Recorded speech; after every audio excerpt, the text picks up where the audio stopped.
தமிழ்நாட்டுல இருக்கிற எல்லாரோட வாயிலையும் இப்ப முணுமுணுக்கப்பட்டுகிட்டு இருக்கிற டாபிக் என்னன்னு பாத்தீங்கன்னா big pass.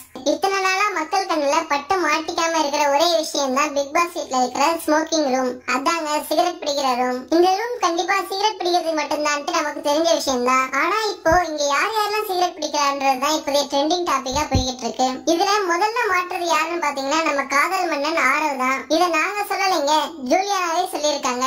ஓவியாவுடைய love proposal reject பண்ணி ஜூலி கிட்ட கடலை போட்டுக்கிட்டு இருந்த ஆரவ் கிட்ட ஜூலி எனக்கு ஒரு சிகரெட் தானே கேட்டது யாருக்கு ஞாபகம் இருக்கோ இல்லையோ தெரியல. ஆனா வலிஞ்சு ஜூலி சிகரெட் தானே கேட்டது எல்லாருக்கும் தெரிஞ்ச விஷயம் தான். ஆனா ஜூலி வலிஞ்சு எனக்கு ஒரு சிகரெட் தான்ட்டு ஆரவ் கிட்ட கேட்டது யாரால மறந்துருக்க முடியாது. ஆம்பளைங்க மட்டும் தான் சிகரெட் பிடிப்பாங்களா, பொண்ணுங்க நாங்க மட்டும் என்ன சலைச்சவங்களான்ட்டு ரைசாவும் இதுல மாட்டிக்கிட்டாங்க.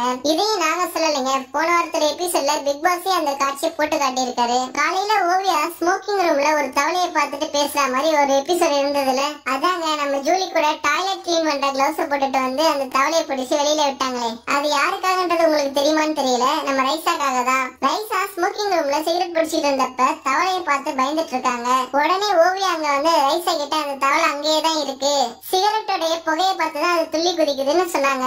அதுக்கப்புறம் ஜூலி அந்த தவளையை வெளியில எடுத்து போட்டுட்டு போனதுக்கு அப்புறம் ரைசா மறுபடியும் ஸ்மோக்கிங் ரூம்குள்ள போனதுல இருந்தே தெரியுது ரைசா சிகரெட் பிடிக்கிறதுக்காக ஓவியாவும் ஜூலியும் ஹெல்ப் பண்ணிருக்காங்கன்ட்டு. இவங்களை தவிர நடிகை சக்தி காயத்ரியை கூட அந்த ஸ்மோக்கிங் ஏரியா கிட்ட அடிக்கடி பார்க்க முடியுது. மத்தவங்க இந்த ஸ்மோக்கிங் ரூம் சிகரெட் பிடிக்கிறதுக்காக யூஸ் பண்ண கவிஞர் ஸ்நேகனும் சண்டை போட்டுட்டு வர பெண் போட்டியாளர்களை சமாதானப்படுத்துறதுக்காக இந்த ரூம் யூஸ் பண்ணிட்டு இருக்காரு. இதுவரை ஜூலி ஓவியாவை சமாதானப்படுத்துறதுக்காக இந்த ரூம்குள்ள கூட்டிட்டு போனவரு இந்த வாரம் ரைசாவை கூட்டிட்டு போய் ஹேட்ரிக் அடிச்சிருக்காரு. அப்படி என்னதான் சமாதானப்படுத்துறாருன்னு தெரியல அந்த ரூம்குள்ள. மேலும் இந்த வீடியோ பிடிச்சிருந்தா லைக் பண்ணுங்க, ஷேர் பண்ணுங்க. இந்த வீடியோ பத்தின உங்க கருத்துக்களை கமெண்ட்ஸ்ல பதிவிடுங்க. நன்றி, வணக்கம்.